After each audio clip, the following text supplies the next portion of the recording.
আসসালামু আলাইকুম প্রিয় দর্শক, বাচ্চাদের খাবার রেসিপির আজকের পর্বে থাকছে একটি ভিডিওতে টুইন রেসিপি, অর্থাৎ দুইটি পুষ্টিকর সাবুদানার রেসিপি। এইভাবে সাবুদানা রান্না করে খাওয়ালে বাচ্চারা সঠিকভাবে পুষ্টি পাবে, বাচ্চাদের দ্রুত ওজন বৃদ্ধি পাবে এবং বাচ্চাদের কোষ্ঠকাঠিন্য দূর হবে। দর্শক, 6 মাস থেকে 10 বছর বয়সী বাচ্চাদের জন্য কিভাবে সাবুদানা রান্না করলে সাবুদানাটি পুষ্টিকর ও হেলদি হবে তার প্রতিটি স্টেপ বাই স্টেপ ভিডিওর মধ্যে শেয়ার করব, তাই ভিডিওটি না টেনে পুরো ভিডিওটি দেখার অনুরোধ করছি। তো এখানে আর কথা না বাড়িয়ে চলে যাচ্ছি মূল পর্বে। প্রথমেই একটি বাটিতে নিয়ে নিচ্ছি পরিমাণ মতন সাবুদানা। সাবুদানাগুলোকে নর্মাল পানি দিয়ে 2 থেকে 3 বার পানি পাল্টে ভালো করে ধুয়ে নিয়ে কিছুটা পরিমাণে পানি দিয়ে সাবুদানাগুলোকে ভিজিয়ে রেখে দিচ্ছি 1 ঘন্টার জন্য। এতে করে সাবুদানাটা ভিজে ফুলে উঠবে আর রান্না করতে সময় কম লাগবে। ফিরে আসলাম 1 ঘন্টা পর। এরই মধ্যে সাবুদানাটা ভিজে নরম হয়ে আসছে। এবার এটাকে একটা সাইডে রেখে দিচ্ছি। এই ফাঁকে অন্য উপকরণগুলো রেডি করে নিচ্ছি। এখানে লাগবে কিছুটা পরিমাণে গ্রেট করা গাজর, তাই একটা গাজরের অর্ধেকটা গ্রেট করে নিচ্ছি। সাথে নিয়ে নিচ্ছি একটি মুরগির ডিমের কুসুম। ডিমের কুসুমটাকে একটা চামচের সাহায্যে খুব ভালো করে ফেটিয়ে নিয়ে চলে যাচ্ছি চুলায়। চুলায় একটা প্যান দিয়ে তার মধ্যে দিয়ে দিচ্ছি ভিজিয়ে রাখা সাবুদানা। এবার সাবুদানাটা সিদ্ধ হওয়ার জন্য দিয়ে দিচ্ছি 1.5 কাপ পরিমাণে নর্মাল পানি। তো দর্শক, প্রথমেই দেখিয়ে দিচ্ছি 6 মাস থেকে 1 বছর প্লাস বাচ্চাদেরকে কিভাবে সাবুদানার এই পুষ্টিকর পায়েসটি তৈরি করে খাওয়াবেন তার রেসিপিটি। এর পরের স্টেপে থাকবে 1 বছর থেকে 10 বছর বয়সী বাচ্চাদেরকে কিভাবে খাওয়াবেন তার রেসিপি। তো দর্শক, 6 মাস থেকে 1.5 বছর বয়সী বাচ্চাদেরকে গরুর দুধ বা গরুর দুধের তৈরি কোনো খাবার ডাক্তাররা খাওয়াতে নিষেধ করেন। বাচ্চার হজম ক্ষমতা যদি ভালো হয় তাহলে 1 বছর থেকে গরুর দুধ বা গরুর দুধের তৈরি খাবার খাওয়ানো যাবে। আর ফর্মুলা দুধ দিয়ে খাবারটি রান্না করলে খাবারের পুষ্টিগুণ বা ফর্মুলা দুধের পুষ্টিগুণ নষ্ট হয়ে যাবে। তো এজন্য আমি এখানে নর্মাল পানি দিয়ে সাবুদানাটা রান্না করে নিচ্ছি। তো এরপরে কিছুটা পরিমাণে গ্রেট করা গাজর দিয়ে ভালো করে মিশিয়ে নিয়েছি। এবার দিয়ে দিচ্ছি এখানে সামান্য একটু লবণ। দর্শক, 1 বছরের নিচের বাচ্চাদের খাবারে ডাক্তার এবং পুষ্টিবিদরা লবণ আর চিনিটা দিতে নিষেধ করেন, কিন্তু অনেক বাচ্চা আছে যে লবণ ছাড়া খাবার একেবারেই খেতে চায় না। সেই ক্ষেত্রে সামান্য একটু লবণ এখানে ব্যবহার করা যেতে পারে। আর বাচ্চাদের লবণ ছাড়া খাবার খেয়ে অভ্যস্ত হয় তাহলে আপনি এখানে লবণটা স্কিপ করে যাবেন আর চিনিটা। তো যাই হোক, এই যে দেখুন, সাবুদানাটা কিন্তু এখনও সিদ্ধ হয় নাই, এখনও এর মধ্যে সাদা সাদা ভাব রয়েছে, অর্থাৎ এটাকে ভালো করে সিদ্ধ করে নিতে হবে।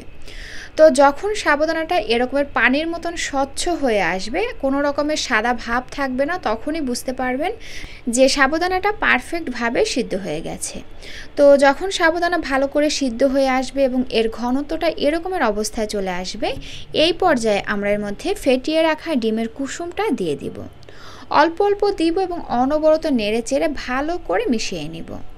দর্শক, 6 মাস থেকে 7 মাস পর্যন্ত আপনারা শুধু সাবুদানা আর গাজর দিয়ে পায়েসটা রান্না করে খাওয়াবেন। 7 মাসের মাঝামাঝি এসে আপনারা এখানে শুধু ডিমের কুসুমটি যুক্ত করবেন, অর্থাৎ সাবুদানা গাজরের সাথে ডিমের কুসুমটি যুক্ত হবে। বাচ্চার বয়স যখন 8 মাস বা 9 মাস হবে তখন আপনারা এখানে বাদাম গুঁড়া যুক্ত করবেন, কারণ বাদামে স্বাস্থ্যকর ফ্যাট এবং ক্যালোরি রয়েছে, যেটা বাচ্চাদের ওজন বাড়ানোর পাশাপাশি স্মৃতিশক্তি বাড়াতে সহায়তা করে, অর্থাৎ কিছু শেখা বা মনে রাখার ক্ষমতা বাড়ায়। তো বাচ্চাকে যদি প্রথমবার বাদাম খাওয়ান তো সেই ক্ষেত্রে যে কোনো এক ধরনের বাদাম গুঁড়া করবেন, হয় কাঠবাদাম না হলে কাজু বাদাম। একটু তাওয়ায় টেলে তারপরে ব্লেন্ডারে জারে দিয়ে ব্লেন্ড করে একটা ডিব্বার মধ্যে রেখে ফ্রিজের নর্মাল চেম্বারে রেখে দিতে পারেন। যখন বাচ্চাকে সাগু, সুজি, ওটস খাওয়াবেন তখন কিন্তু সামান্য একটু একটু করে খাবারের মধ্যে যুক্ত করে বাচ্চাকে খাওয়াতে পারেন।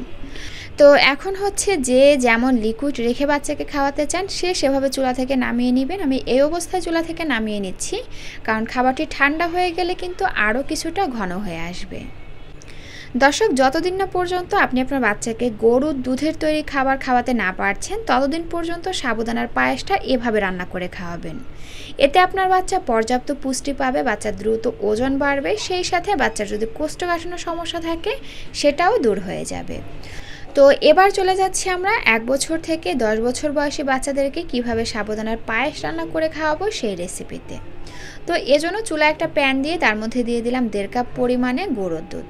তার মধ্যে দিয়ে দিচ্ছি ভিজিয়ে রাখা সাবুদানা।